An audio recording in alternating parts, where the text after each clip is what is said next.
Treehouse Book 52, Soccer on Sunday, by Mary Pope Osborne. Lucky Ducks. The air in Mexico City was hot, humid, and smoggy.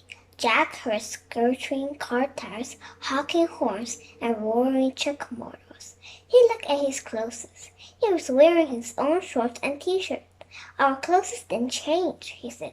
That's because kids wore shorts and t-shirts in the 1970s.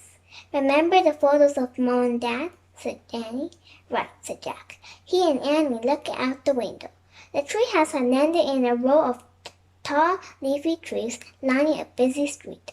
Beyond the branches was a jagged skyline with towers and tall buildings. Below the branches, traffic moved noisily up an avenue. It looks like we've landed in the middle of the city, said Jack. He opened the World Cup program to the first page and read, Mexico City is one of the largest cities in the world.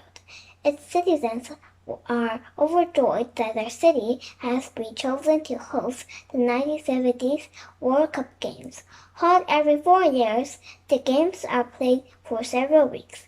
This year, 16 countries will compete in the matches to determine the final winner. And we've got tickets to see the final winner, Jack said grinning. I wonder which two teams will be playing. He thumbed through the booklet and saw page after page of black and white photos of the teams competing in World Cup games. Mexico, Uruguay, Sweden, also Italy, England, Romania, West Germany, Brazil. And he said, looking over his shoulder. There he is, said Jack. Arantes Nascimento Pili.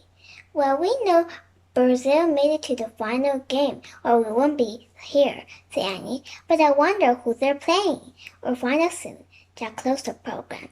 As he put it into his backpack, he saw his notebook and pencil, the bottle of magic mist, and some coins and bills inside. Look, Mexican money pesos. We have 5 and 10 peso coins and bills worth 50 pesos.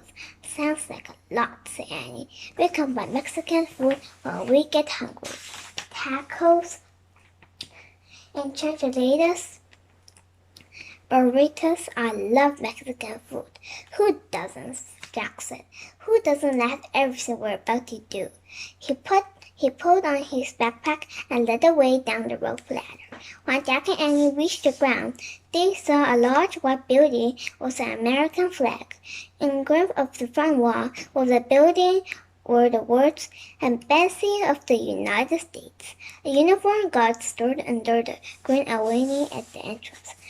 Perfect, we landed in front of the U.S. Embassy, said Jack. Why is it perfect? Asked Annie. A country's embassy is supposed to help its citizens when they visit another country, said Jack. Oh, that is perfect, said Annie. Come on. Jack and Annie headed towards the entrance. Before they got to the door, the guard stepped out from under the awning. Sorry, kid, he said. The embassy is closed on Sundays. The man looked very formal in his blue uniform jacket, white hat, and gloves, but he sounded friendly. He spoke with a Southern accent. Oh, we were just looking for information, said Jack. We're Americans. Groovy. Where are you from? The guard asked. We're Jack and Annie from Frog Creek, Pennsylvania, said Annie. I'm Benny from Redstone, Georgia, said the guard. Pleased to meet you. Hi, Benny, said Jack. We're going to the World Cup game that has been played today, and Lucky Ducks, Benny broke in. It's going to be the game of lifetime. Game of a lifetime? Jack said. Today is the final match. Best 2 teams in the world. Italy's playing Brazil, said Benny. Brazil, that's Pele's team, right? Said Jack. Sure is, said Benny. Pele did great. Jack grinned at Annie. This is so cool, he said. No kidding, said Annie. You seem to really love soccer, said Benny. We do. We love to watch and play it, said Annie. Well, you are unusual, said Benny. Most American kids hardly know anything about soccer. Yeah, right, said Jack. His dad had told them that kids rarely play soccer when he was growing up. Don't worry, said Annie. It'll become more popular with time. In fact, by 2014, excuse me, Jack interrupted, but do you know when the match starts and where it is? Ben looked at his watch. Well, it's almost 10 a.m. now, he said, so you've got 2 hours. They'll kick off at Aztec Stadium. That's about 10 miles south of here. 10 miles, said Jack. Don't worry, said Benny. Public transportation can get you there pretty fast. Just walk a few blocks to Metro Insurgent Station. That's where you catch the metro. Metro, said Jack.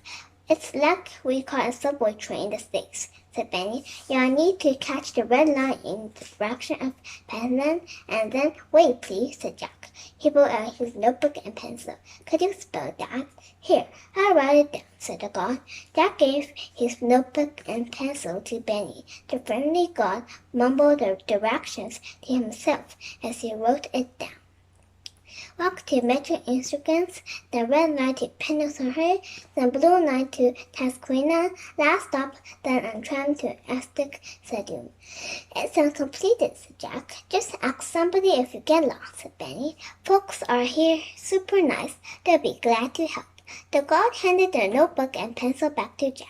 Thanks, said Jack. He tore out the sheet with Benny's directions and put it in the pocket of his shorts. I hope you'll have seats for the game, said Benny. From what I hear, it's completely sold out. Don't worry, we have tickets, said Annie. She showed them to Benny. Far out, said Benny. You'll have the 2 of the best seats in the house. Really, said Jack. He couldn't believe it. How in the world did you get these? Said Benny. Annie shrugged. We know somebody who knows somebody, she said. Well, don't let anybody see those tickets, said Benny. People will sell their mothers for those seats. Annie laughed as she put the tickets back in her pocket. So how do we get to the metro train, Benny? She asked. Go up the street to the big statue of Andrew. Turn left onto Florencia. Then after a couple of blocks, ask somebody to direct you to Insurgents. That's Insurgents, said the god, sounding out the word. Thanks, Benny. You've been a big help, said Annie. Yeah, thanks, said Jack. You're welcome anytime, said the god. Jack put the program, notebook, and pencil back into his backpack. Then he and Annie waved goodbye and headed away from the Bentley. When he got to the sidewalk, they looked up and down on the busy avenue. There's the Andrew, said Annie. She pointed to a huge statue of winged Andrew looming in the distance. Good. It's not that far, said Jack. The air was hot and humid and smelled like car exhaust, but Jack was so excited. Nothing bothered him as he and Annie walked past banks, airline office, and fancy hotels. As they reached the Golden Andrew, the middle of traffic circle, Jack checked Ben's directions, then looked around. There it is, he said, pointing to a sign that said Florencia Avenue. They hurried across the street and headed up Florencia. Benny said that when you got up to the street, we should ask someone for help, said Annie. Excuse me, she said to a woman waiting at the stoplight.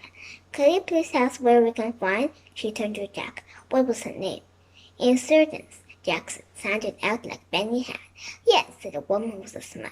Just past Laundry Street. She pointed straight ahead. Thank you, said Annie. She and Jack started walking again. I can't believe this. We have the best seats in the stadium, said Annie. Makes sense, said Annie. Morning gives us those seats to help us with our mission. Right.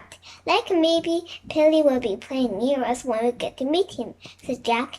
Then somehow he will remove a certificate of greatness, and then we can go to Camelot and meet up with Merlin.